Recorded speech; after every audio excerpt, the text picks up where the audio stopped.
Alors pour commencer, comment l'intelligence artificielle peut soutenir le développement durable? Alors, l'intelligence artificielle a été identifiée comme étant un vrai levier pour aider à atteindre les objectifs de développement durable qui ont été définis en 2015 à horizon de 2030.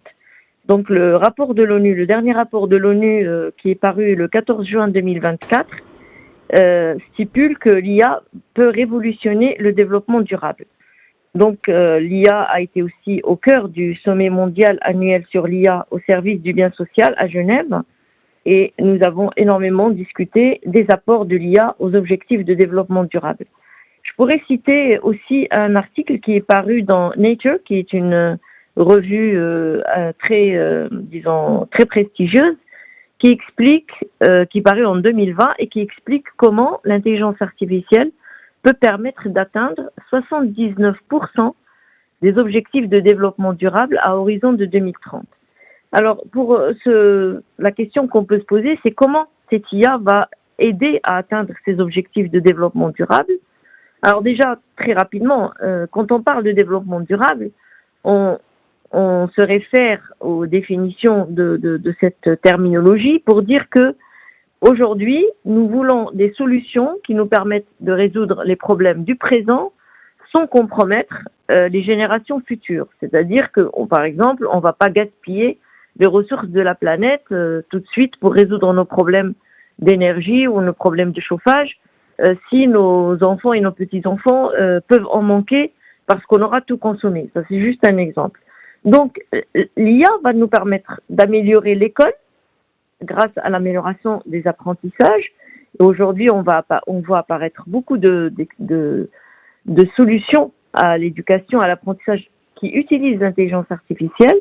Dans le domaine de la santé, l'IA a déjà fait ses preuves sur tout ce qui est prédiction, tout ce qui est reconnaissance, tout ce qui est identification de certaines pathologies, etc.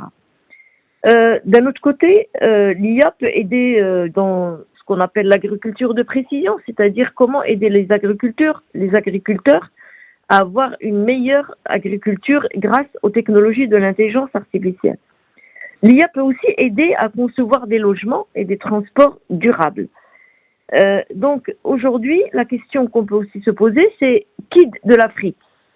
Alors, l'Afrique, c'est un continent qui est relativement jeune au niveau de sa population. Aujourd'hui, on a 70% de la population qui a moins de 30 ans.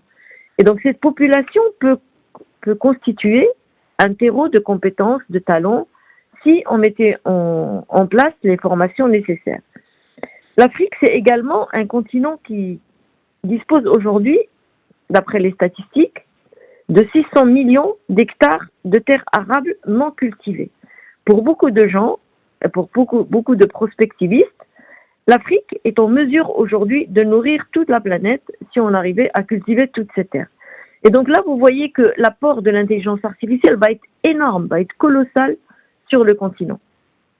Alors à présent, est-ce qu'on peut se pencher sur le groupe des amis sur l'intelligence artificielle? Quel est le rôle de cette initiative et quelles sont les actions prévues? Alors, moi, à mon niveau, ce que je peux vous dire, c'est que ce groupe d'amis a été lancé vendredi, c'est-à-dire hier, avec l'idée de mettre autour de la table plusieurs pays qui ont envie de discuter des questions relatives à l'intelligence artificielle et à la gouvernance de l'intelligence artificielle. Donc, c'est le groupe d'amis autour de l'IA. Et donc, ce que j'en comprends, c'est qu'il y a un certain nombre d'actions qui vont être menées tout au long d'une année pour permettre le dialogue et aussi pour donner la possibilité à des entités qui ne sont pas onusiennes de participer au débat sur la gouvernance et de maintenir ce dialogue sur la gouvernance de l'intelligence artificielle. À titre d'exemple, je peux citer un événement que nous comptons organiser le 22 juillet 2024, donc dans quelques semaines, pour présenter la problématique de l'IA africaine à ce groupe d'amis au niveau de l'ONU. Pourquoi? Parce que aujourd'hui, l'Afrique n'est pas très représentée dans les instances internationales.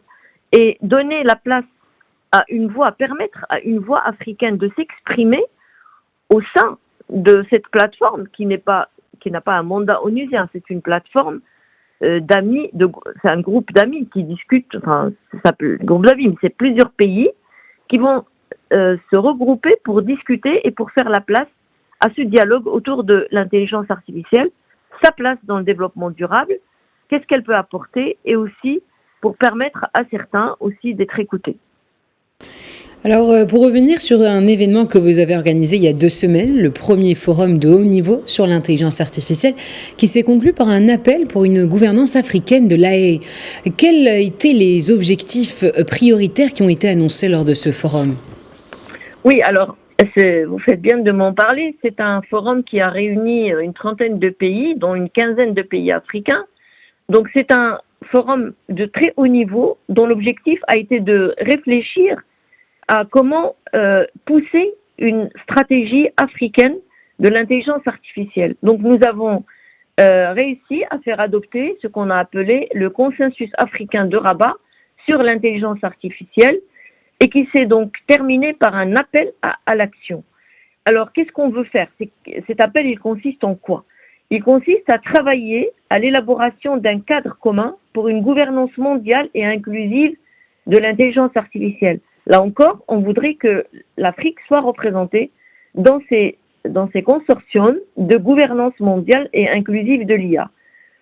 On voudrait aussi trouver les moyens d'exploiter l'intelligence artificielle dans le secteur public et au service du bien commun africain.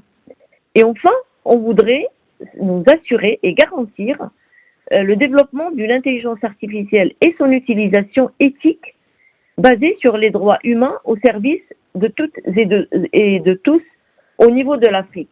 Donc, rassembler les acteurs, les protagonistes de très haut niveau du continent africain avec d'autres protagonistes comme les Nations Unies, comme l'UNESCO, comme l'Europe, des pays européens, comme la Chine, la Corée, était pour nous un momentum pour dire l'intelligence artificielle sur le continent existe, elle est là, et les protagonistes africains sont prêts à réfléchir sur leur stratégie africaine et à l'inclure dans une gouvernance mondiale et inclusive de l'intelligence artificielle. Merci, Madame Fellah Serrouchni. Je rappelle que vous êtes présidente exécutive de AI Movement, le Centre international d'intelligence artificielle du Maroc, au sein de l'Université Mohamed VI Polytechnique. Merci beaucoup.